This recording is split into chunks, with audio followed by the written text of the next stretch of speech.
Hello, we are the Kinetic Energy team, and the project we have come up with is called the Power Boat. Did you know that phones typically take 5 to 8 hours to drain from a full charge if you're using it constantly?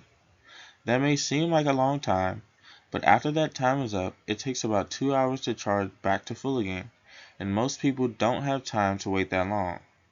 Our goal is to design a product that allows you to charge on the go without using any excess electricity.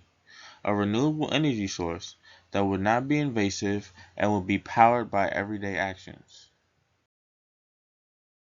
For our design approach and estimate budget, we had the idea to create a belt with attachments that could go around your wrist and generate energy just from the movement of your arms. This energy would then be used to charge your phone or other devices. Estimating the cost and the amount of different parts that we use for our budget would be around $150. Our first prototype served as a model of how the power belt would look and work. It was made of a belt, two spring lanyards, some string, and a battery pack. As you move your arms, you would pull a string, which would turn the motor and produce power that is then stored within the batteries.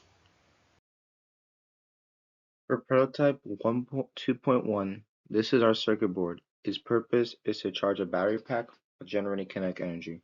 We realized that we would need a dial bridge, also known as a bridge rectifier. This would turn on the alternating current that was generated from our motor into a direct current that we could use to charge a phone or battery. This would also mean that we would generate power from a spinning motor pot clockwise and counterclockwise. For 2.2, we 3D printed a part to attach a flat coil spring to, and this would model the resistance to the arm. And this would also cause rotational motion that could be used to generate power using a motor. The 3D printed part needed modifications though, as the spring was prone to coming out of its holder. For prototype 3.1, we implemented the changes that we wanted to make from prototype 2.2. The spring was less likely to fall out, and by this time, we had selected the motors that we would use for the final design of our project.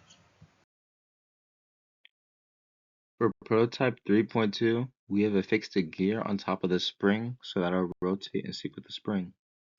That rotation causes another gear to rotate, which rotates the gear on the motor, causing the motor to turn and generate energy.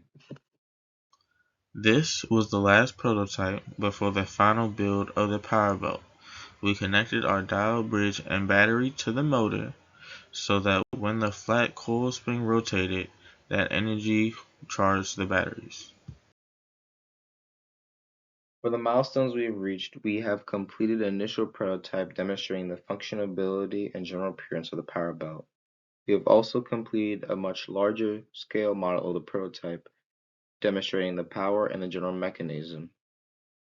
We have also completed a final product that we present as part of our STEM pair presentation and our final paper of the power belt. Thank you for your time.